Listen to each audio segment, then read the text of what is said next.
Praise the lord. దేవునికి మహిమ కలుగును గాక. ఈరోజు దేవుని వాగ్దానము యెషయా గ్రంథము 54వ అధ్యాయము 17వ వచనం. నీకు విరోధముగా రూపింపబడిన ఏ ఆయుధమును వర్ధిల్లదు. దేవుడు ఈరోజు నీతో సెలవిస్తున్న మాట, నీకు విరోధముగా రూపింపబడిన ఏ ఆయుధమును వర్ధిల్లదు అని సెలవిస్తున్నారు. అంటే మనకు విరోధి సాతానుడు. అపవాది యొక్క తంత్రాలు, పన్నాగాలు, ఆలోచనలు, ప్రణాళికలు, ప్రయత్నాలు ఏమియు నీ మీద పని చేయవు అని సృష్టికర్త అయిన దేవుడు ఈరోజు నీతో సెలవిస్తున్నాడు. శత్రువుల యొక్క ఆలోచనలు, ప్రణాళికలు, ప్రయత్నాలు ఏమాత్రము నీ మీద పని చేయకుండా నేను కార్యం చేస్తాను అని దేవుడు వాగ్దానం చేస్తూ ఉన్నాడు. ఎందుకంటే దేవుడే నీ పక్షాన ఉన్నాడు గనుక. రోమీలకు రాసిన పత్రిక 8వ అధ్యాయము 31వ వచనంలో చూస్తే, ఇట్లుండగా ఏమందుము, దేవుడు మన పక్షమున ఉండగా మనకు విరోధి ఎవడు? కాబట్టి దేవుడే నీ పక్షాన ఉన్నాడు. నీకు వ్యతిరేకంగా విరోధముగా నీ శత్రువులు ఆలోచిస్తున్నప్పుడు, నీ శత్రువుల యొక్క ఆలోచనలు ఏమాత్రము నీ మీద పని చేయవు, కానీ అవన్నీ తారుమారు చేయబడతాయి అని దేవుడి రోజు సెలవిస్తున్నారు. నీ శత్రువుల యొక్క ఆలోచనలు తలక్రిందులు చేయబడతాయి అని దేవుడు వాగ్దానం చేస్తున్నాడు.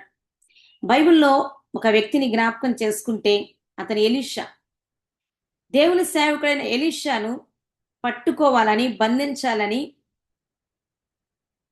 ఒకరోజు సిరియా రాజు ఒక గొప్ప సైన్యాన్ని, రథములను, గుర్రములను కలిగినటువంటి గొప్ప సైన్యాన్ని ఎలీషా ఉంటున్నటువంటి దోతాను ప్రాంతము చుట్టుముట్టించి అతనిని బంధించడానికి ప్రయత్నం చేసినప్పుడు, ఆలోచన చేసినప్పుడు దేవుడు ఎలీషా జీవితంలో ఒక గొప్ప కార్యం చేశాడు.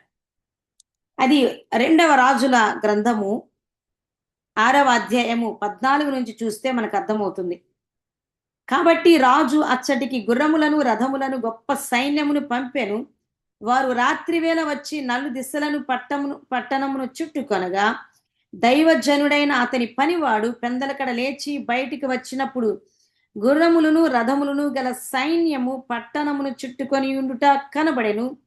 అంతటా అతని పనివాడు, అయ్యో నా ఏలిన వాడా, మనము ఏమి చేయుదమని ఆ దైవజనునితో అనగా, అతడు భయపడవద్దు, మన పక్షమున ఉన్నవారు వారికంటే అధికులై ఉన్నారని చెప్పి, యెహోవా వీడు చూచినట్లు దయచేసి వీని కండ్లు తెరువమని ఎలీషా ప్రార్థన చేయగా, యెహోవా ఆ పనివాని కండ్లను తెరవ చేసెను గనుక వాడు ఎలీషా చుట్టూను పర్వతము అగ్ని గుర్రముల చేత, రథముల చేతను నిండి ఉండుట చూచెను. Praise God. అయితే ఎలీషాను బంధించడానికి, ఎలీషాను చుట్టుముట్టడానికి, పట్టుకోవడానికి సిరియా రాజు పన్నాగము పన్ని, ప్రణాళిక సిద్ధం చేసి తన దగ్గరున్నటువంటి ఒక గొప్ప సైన్యాన్ని పంపించి ఎలీషా ఉంటున్నటువంటి ప్రాంతము చుట్టుముట్టించాడు. అయితే ఎలీషా ఏమాత్రం భయపడటం లేదు, ఆ సైన్యాన్ని అసలు పట్టించుకోవడమే లేదు. అయితే ఎలీషాతో ఉంటున్నటువంటి పనివాడు ఉదయం లేచి చూసేసరికి ఆ గొప్ప సైన్యము ఉండటం ఇతను చూశాడు. వెంటనే ఎలీషా గారు, మన చుట్టూ గొప్ప సైన్యం ఉంది, ఇంకేముంది, పని అయిపోయింది, మన పని అయిపోయింది అన్నట్లుగా మాట్లాడుతుంటే ఎలీషా పనివానితో అంటున్నాడు, నీవేమి భయపడవద్దు, కలవరపడద్దు. నీవు చూసినటువంటి ఈ సైన్యం కంటే మన పక్షముగా ఉన్నవారు వీరికంటే అధికులై ఉన్నారు అని చెప్పి ఇలా ప్రార్థన చేశాడు. దేవా, ఈ పనివాని కండ్లు తెరవచేయము అని ప్రార్థన చేస్తే దేవుడు పనివాని కండ్లు తెరవగా ఎలీషా చుట్టూ, ఆ పర్వతము చుట్టూ దేవుడు అగ్ని రథములను, అగ్ని గుర్రములను, ఒక గొప్ప సైన్యమును వారికంటే ముందుగా చుట్టూ నిలిపి ఉంచడం అనేది జరిగింది. అది చూసిన పనివాడు ఆశ్చర్యపడ్డాడు. అయితే ఎలీషా విషయంలో సిరియా రాజు అనబడేటువంటి శత్రువు చేసినటువంటి ఆ యొక్క ఆలోచనను దేవుడు ఆ రోజున తారుమారు చేసేసాడు. తన సేవకుణ్ణి చక్కగా రక్షించుకున్నాడు. అదే రీతిగా దేవుడు నీకు విరోధంగా రూపింపబడినటువంటి ఏ ఆయుధమును వర్ధిల్లనీయను అని దేవుడు వాగ్దానం చేస్తున్నాడు.